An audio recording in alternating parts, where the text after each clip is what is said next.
Hi, I just wanted to come on here and respond to a really great comment that came through on the last video I did on the soul merging.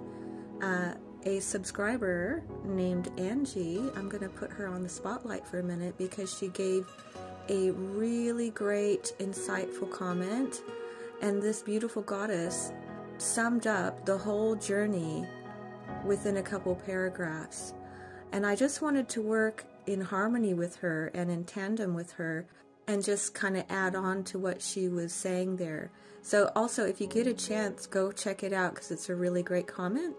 Now also, I want to mention that the way that I'm sort of explaining how this dynamic and this connection works is I am mixing different theologies together. So I do realize that. And some of these theologies don't 100% match the other ones, but it's also important to bring these other ones in. So we have, Shakti and Shiva and the chakra system, which is very much relevant for this connection and this journey, but also I'm also mixing the yin yang, which is more Taoism. But this is also very relevant to this journey. And I'm also mixing subconscious and conscious, which is more scientific, really. But, we're kind of just bringing them all together, sort of, because they're kind of giving us a bigger picture about these different energies and these different aspects. So I think they're kind of all relevant, but I do need to note that they don't completely 100% align each with the other one. So I just have to mention that. But this is just the way that I see it, and this is the way that it makes sense to me. So anyway, but what she was saying is, yes, in the beginning, the divine feminine is working more from the masculine energy, being more the giving, pushing energy. She's kind of, her energy is inverted in a sense.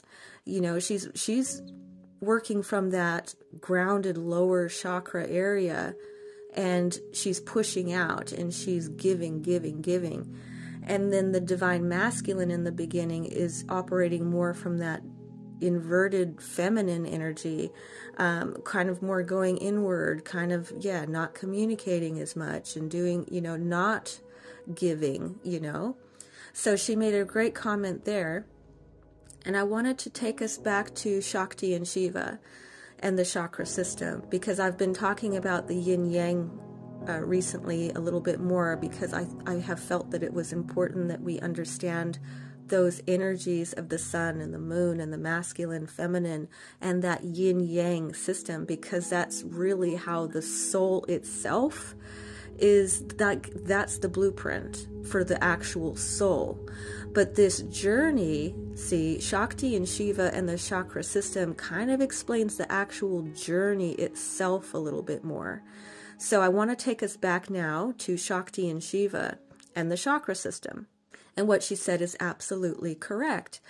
So we have Shakti. She's asleep, actually. That Shakti energy is dormant and asleep at the base of the spine in the lower chakra system. She's asleep in say that meditative sleep state as well. She has not awoken yet, put it that way. And so she's dormant, she's asleep, and she's in that lower chakra system. That's the masculine energy.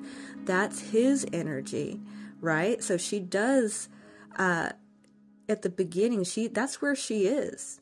So she's the energy is kind of inverted, and that's why it's kind of like they're trapped in the opposite energy, and they need to awaken to their own energy. And divine masculine, Shiva, up in the crown chakra, he's asleep up there, and he is, in that deep meditative sleep state in the feminine's energy, in the 3 top chakras. That's where his energy is dormant. It's not awakened yet. He's not in his own energy yet. And so this is why they're not in their divinity, because they're kind of trapped in the opposite energy. They're operating from an inverted energy. And so the flow is not good. And so what happens on this journey is that he does unlock her. It's him that unlocks her energy to begin to awaken and move up into her own energy. And when she does that, once she gets to that crown chakra, well, she's now in her own divine feminine energy, that moon energy, that magnetic energy. And this is what allows him to get unlocked and flip down into his own energy, his the 3 lower chakras where he's supposed to be. And he starts to awaken, and he starts to step into his sun energy, that powerful, strong masculine energy. He finally steps into that energy. And this is where you start to have a lot more harmony with the merging process. So, at the beginning, the merging process is not comfortable. It's just everything is inverted in a sense. And so it's really doesn't start going in a better direction until, number one, she steps into divine feminine energy, or at least starts that process. Once that process starts, at least it will slowly start turning the tables, because again, none of this stuff is quick. It takes time to move that through that energy. And so, but once she does at least start the process of awakening that Shakti energy, then it will start to become a little bit smoother and more comfortable for the merging to actually take place. But at the beginning, it's just not comfortable, especially for the divine masculine. Like I was saying before, it's just not comfortable for him because it's too much too quick. Once she moves up to her own energy, that allows him to flip into his own energy, which awakens that powerful masculine energy, that sun energy. He will start to feel more comfortable coming towards the feminine. He'll feel more drawn towards her, and the merging process will not be as uncomfortable as it was.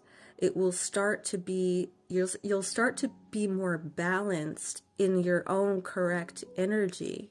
Leading up to that, though, there is a real imbalance and a real struggle, because it's, again, a magnetic energy. It's magnetism.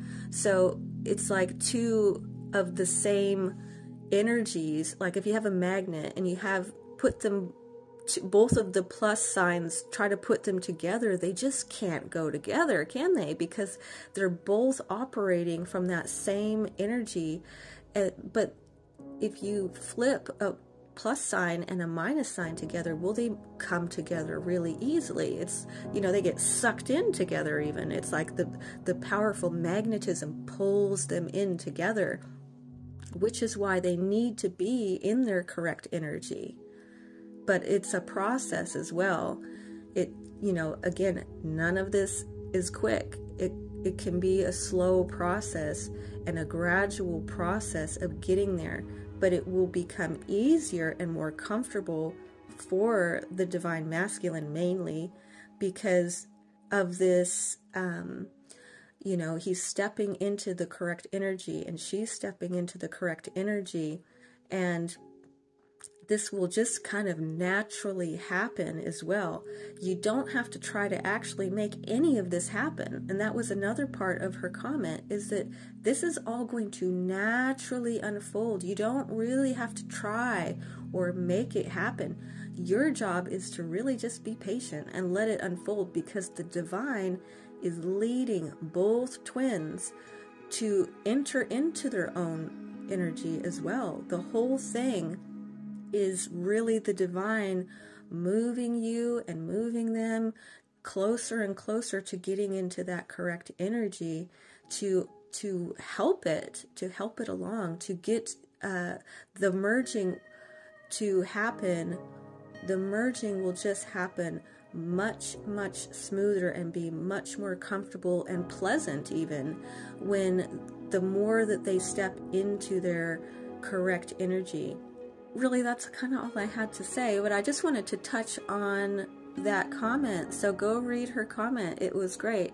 It was in the last video that I did on the soul merging.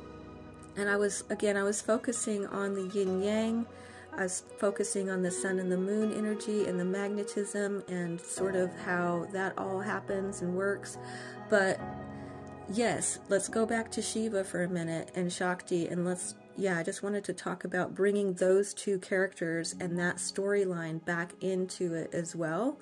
So, because that is also kind of showing us those two characters and that energy of the chakra system, which is really important to understand as well. So it does kind of all go together, but it's a matter of getting into those correct energies. And once that happens, everything just goes so much better. So thank you, Angie, for your really powerful comment, and please keep sharing your insights with us because we love to hear it and we're receiving it. So thank you very much. Anyway, I'm going to get going. Thank you so much for listening, and I will talk to you later. Bye.